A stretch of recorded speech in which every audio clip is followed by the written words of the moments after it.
Welcome to my office on a Friday afternoon. I'm just about to go pick up my kids, but I had something I really wanted to share with you. I've been a little bit quiet lately because I've just been doing a lot of research. I've been writing a book on kids who have oppositional and defiant behavior. And there's this one finding in the research that keeps coming up, and I think I'm ready to talk to you about it because it's really a game changer. So here's how I see it.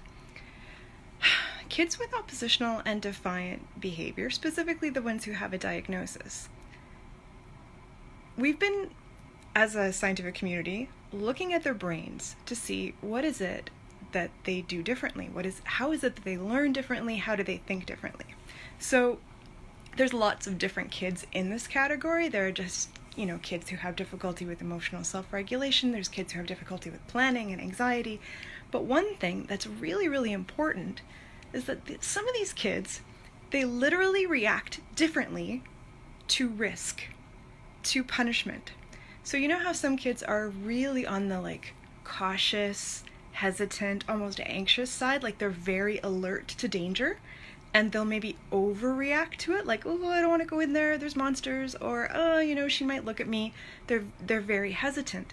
Those kids are conservative. They will often be pretty good at rule following, because if there's the possibility of getting in trouble, they're on it. Their brain is lighting up and saying, watch out for that. It probably doesn't surprise you to know that there are definitely kids who are on the other end of that spectrum. There are kids who are more or less fearless. So there's lots of different reasons for that. It could be that these sort of more sophisticated executive functioning parts of the brain are not looking into the future and planning ahead and thinking about logical consequences. It could be some logical thinking that's missing, but it could also be a sort of deeper, more emotional sensitivity to risk that we see in some kids. They are less sensitive to punishment information. So for example, two kids are held back in detention. Those same kids are in the same situation again. One of them will remember, oh yeah, last time I got in trouble for this. The child who is less sensitive to risk doesn't pay as much attention. Those lights ding ding, watch out, they don't go off in the same way. So if you know or love a child like this, I'm just trying to imagine how this information is hitting you, because it's a little bit scary to think that your child might have difficulty detecting danger. That's horrible to hear as a parent. But there are some things that we can do to help them. Just quickly, number one, we can be there for them. We can actually have eyes on them more of the time. Kids who don't judge risk very well need more supervision, and they need less temptation. Often they're very impulsive. They do things without really thinking. So they just need us around more often. Another thing that we can do for them is we can coach them and help them practice thinking ahead.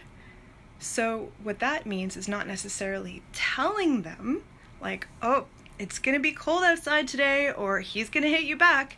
That information doesn't really sink in, but if we can capture their attention and ask them, what do you think is gonna happen? We can help them develop that habit.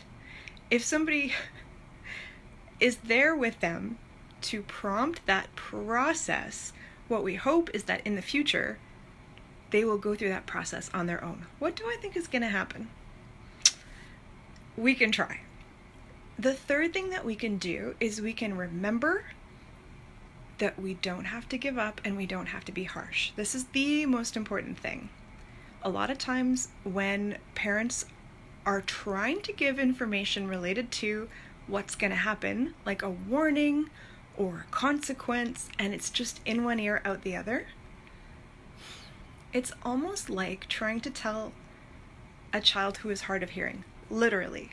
They are not paying as much attention to it because their brain is not primed to care in the same way that other kids are. So they're not necessarily ignoring you or being disrespectful. they just don't process that information the same way.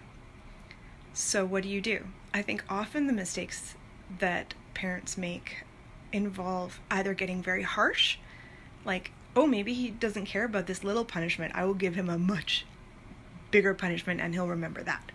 Or we realize that we've sort of run out of consequences, or we've, yelled as long as we want to yell, and we back off. So often parents will do both.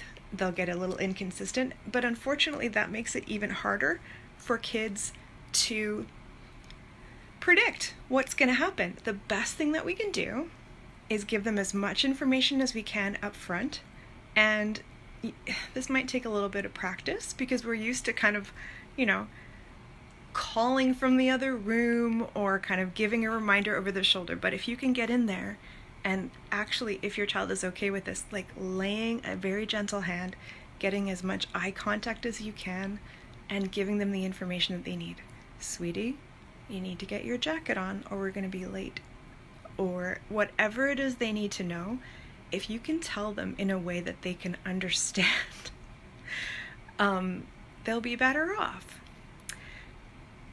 If you can take that information and carry it with you when you're being ignored, when you're frustrated that your child is not learning the way other kids learn, they don't learn the hard way.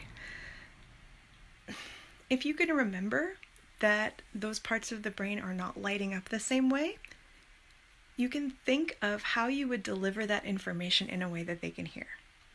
Just as if they were hard of hearing, just as if they had difficulty walking, you would be there to support them. So we need to find extra supports for our fearless kids, as much as it can come off as like bravery or carelessness or even disrespect and defiance. There might be something else going on. So I'm excited to share that with you. I'd love to hear what you think. Do you have any of these fearless kids? And do you need some ideas about how to actually get that really important information? Like, don't touch that hot stove. Don't say another word to your brother right now. Yep, it's something that I'm working on as well. Okay, thanks. Talk to you soon.